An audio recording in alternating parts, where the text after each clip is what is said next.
Today's reading ends with one of the most familiar and at times misunderstood and misused verses of our scriptures. It is Revelation 13:18. This calls for wisdom. Let anyone with understanding calculate the number of the beast. For it is the number of a person. Its number is 666. I think we often get caught up in the end of that verse. We get caught up in the 666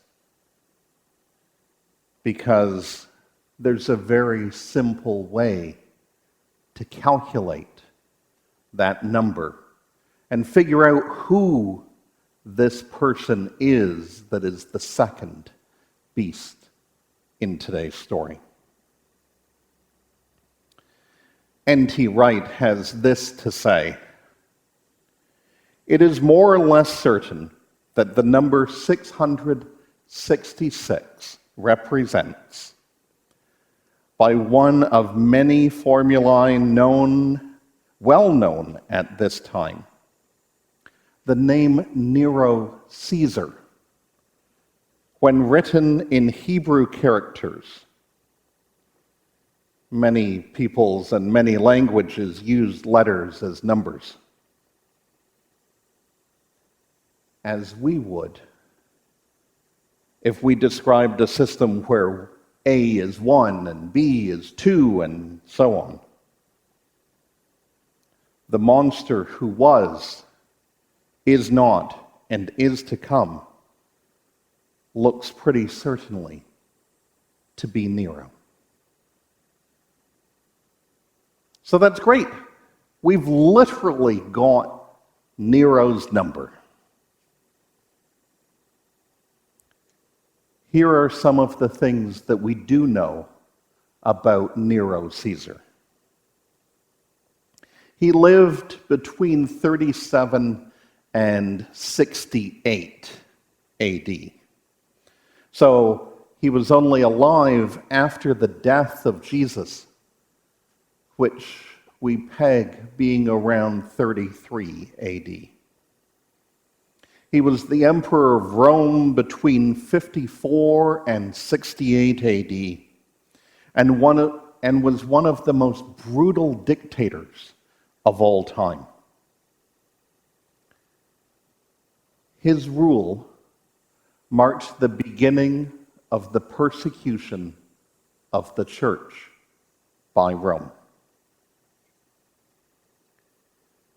His parents were not nice people either. His father reportedly drove a chariot intentionally over top of a young boy. Writings about his mother characterize her as being full of vengeance, scandal, and political maneuvering. No wonder, then, when we take all of that information, we interpret John's writing, which would have been around 68 or 69 AD, so maybe at the end of Nero's life, maybe just after, as implying that Nero is that second monster, that second beast in today's reading. We begin to believe that Nero is the one who rises from the earth, that he deceives people, and really just represents a much deeper, darker, and more sinister evil that is behind him. Again, N.T. Wright offers these words of wisdom on today's reading as a whole. It is, of course, easy to invent conspiracy theories about everything, to see hidden influences at work in what are, in fact, random events. Now, I often lament what I see, not in our earthly realm in general, but often I lament what I do see in our political realm. And the election campaigns, as we're in the midst of a national election, in my mind, brings out the worst of it. Conspiracy theories run rampant in our time. From the tracking chips that were injected into us when we got our vaccines, to the idea that foreign nations deliberately released deadly viruses into the world, to the clear statement by some in the political realm that their opponents are only power hungry and only motivated by their own ambitions and desires. Here, N.T. Wright is very correct. It is easy to invent conspiracy theories about everything. We should take a few moments, though, and go back to the beginning of that verse that I already read. N.T. Wright has given us the formula, and it's easy enough to understand how to take those characters, turn them into numbers, and do the addition to find what he describes as the stipulated answer. But there's something else to that verse that is crucially important in my mind. This calls for wisdom. Let anyone with understanding calculate the number of the beast.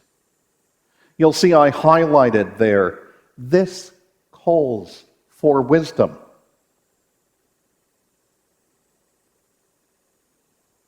I think that's the part that at least I often forget. It's easy enough once we have a formula, as I said, to plug in the numbers and figure it out, particularly a formula as simple as straight addition. And once I've got a particular formula and how life should be, I am very quick to want to apply it over and over again, because then I get a predictable answer. We can see how Nero Caesar becomes 666. And some have even taken the same formula and said there is a way of talking about Jesus with his name and title that becomes 888. A new beginning after the sevens that are perfection and rest. There's a new beginning of eights, a super perfection almost. That begins to feed into this dichotomy between the rulers of the world being mouthpieces for evil and Jesus being perfection. Now, I don't know about you, but the older that I get, I seem to be changing my stance on whether or not there is such great of a dichotomy between what is of earth and what is of heaven. See, for me, heaven is possible right here on earth, depending on how we look at it, depending on the judgments that we make, depending on the formulas that we use to live our lives by. In essence, I believe that Jesus came to remind us that heaven is already here and to teach us a new way of living so we could see it. Now again, N.T. Wright concludes that all of this is some great cryptogram, and he also states a parody, where Jesus is the real source of power on earth, and Nero is a dangerous and blasphemous copy. N.T. Wright concludes his commentary on this reading with these words: "We do well to recognize this, but we also do well to search our consciences and our own societies and inquire to what extent we too have been deceived by fakes posting as the real thing." I'm left a bit struggling with his words, struggling with how to put his words that I just read in context with the ones that I read earlier. It is easy to create conspiracy theories throughout life, living life as if we're constantly deceived by fakes. In my mind, believing that we are being consciously deceived over and over again comes as close to living with conspiracy theories as possible. The difference, though, is that we've created those conspiracy theories and that deception ourselves. Yes, one of the fundamental stories of our faith is how God's people, the first two in creation, were disobedient towards God. However, as followers of Jesus, what has to be our core belief is that we are now reconciled with God and no longer living in that disobedience. It takes deep wisdom to examine ourselves to discover not only when we've been deceived by others and when we've deceived others, but it takes truly deep wisdom to see when we've deceived ourselves. It takes deep wisdom to live in a dangerous, sometimes violent, and often very angry world. It takes deep wisdom to live in that world and to be signs that proclaim the love, grace, hope, and peace that Jesus came into the world to proclaim. I guess in the end, what I'm trying to say is this: I'm less concerned about finding the mark of the beast and applying the formula correctly.